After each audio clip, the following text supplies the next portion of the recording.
ଗପ ଯେମିତି ଥିଲି ସେମିତି। ବଗିଚା ପାଖ ଦେଇ କୋକି ଶିଆଳିଟିଏ ଯାଉଥିଲା। ବଗିଚାର ଚାରିପଟେ ଲୁହା ଜାଲିର ବାଡ଼। ସେଇ ଜାଲି ବାଟେ ମୁହଁ ଗଳାଇ ଦେଖିଲା ଗୋଟିଏ ଅଙ୍ଗୁର ଲତାରେ ପାଚିଲା ଅଙ୍ଗୁର ପେନ୍ଥାମାନ ଝୁଲୁଛି। ପାଚିଲା କଦଳୀ, ଅମୃତଭଣ୍ଡା, ଯାହାକୁ ଯେତେ ନାନା ପ୍ରକାର ଫଳ ଦେଖି କୋକି ପାଟିରୁ ଲାଳ ଗଡ଼ିଲା। ବାଡ଼ ଡେଇଁ କିପରି ଭିତରେ ପଶିବ ସେଥିଲାଗି ତା ମନ ଖାଲି ଛଟପଟ ହେଉଥାଏ। ବାଡ଼ଟା ବହୁତ ଉଚ୍ଚା, ତାକୁ ଡେଇଁବା ମଧ୍ୟ ସହଜ ନୁହେଁ। କୋକି ବହୁତ ଭାବିଚିନ୍ତି ଠିକ୍ କଲା ଲୁହା ଜାଲିକୁ ଆଡ଼େଇ ଗୋଟେ ବଡ଼ କଣା କରିବ।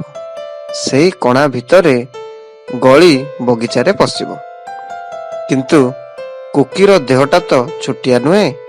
ବଗିଚା ଭିତରକୁ ଯିବା ପାଇଁ ଜାଲିରେ ଗୋଟିଏ ମସ୍ତ ବଡ଼ କଣା ହେବା ଦରକାର। ଏତେ ବଡ଼ କଣା ହେବ କୁଆଡ଼ୁ? ସେ ଗୋଟିଏ ଉପାୟ ଚିନ୍ତା କଲା। 3 ଦିନ ଯାଏ ଖାଇଲା ନାହିଁ କି ପିଇଲା ନାହିଁ। ସେଇଠି ବସିଥାଏ। ଉପାସ ରହିଲେ ତ ଦେହଟା ସରୁଆ ହୋଇଯିବ। ସେ ଉପାସ ରହିବ।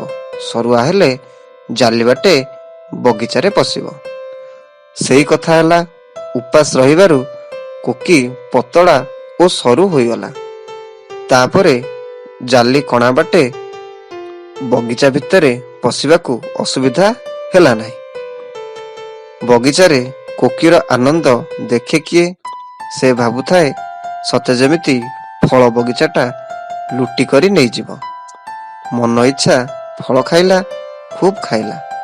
ଏତେ ଖାଇଲା ଯେ 3 ଦିନ ଉପାସ ରହି ସେ ଯେତେ ଶୁଖି ଯାଇଥିଲା ତାର 2 ଗୁଣ ମୋଟା ହୋଇଗଲା।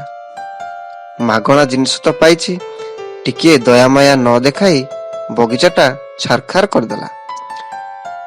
ଖାଇ ଖାଇ ପେଟ ପୂରିବା ପରେ ଯେତେବେଳେ ତଣ୍ଟି ଯାଏ ଆସିଗଲା, ତାର ମନେ ପଡ଼ିଲା ମାଳି କଥା। ତାକୁ କୋକିର ବହୁତ ଭୟ। ବଗିଚାରୁ ଶୀଘ୍ର ଖସି ପଳାଇବାକୁ ବସିଲା।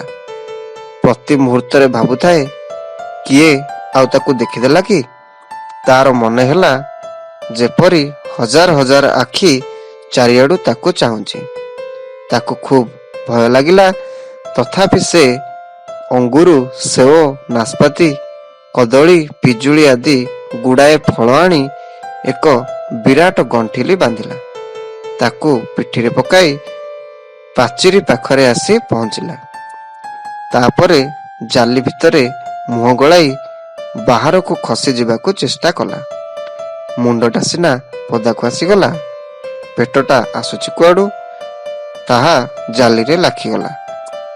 ଆଗକୁ ଆସିପାରିଲା ନାହିଁ କି ପଛକୁ ଗଲା ନାହିଁ। 3 ଦିନ କାଳ ସେ ଏହିପରି ତାର ଜାଲି ସାଙ୍ଗରେ ଲଢ଼ୁଥାଏ।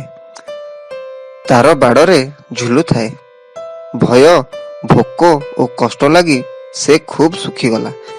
ଏପରି ଶୁଖିଲା ଯେ ଆଗଥର ଯେତେ ପତଳା ହୋଇଥିଲା ସେହିପରି ପତଳା ହୋଇଗଲା। ଶେଷରେ ସେ କଣା ବାଟେ ବାହାରିଲା।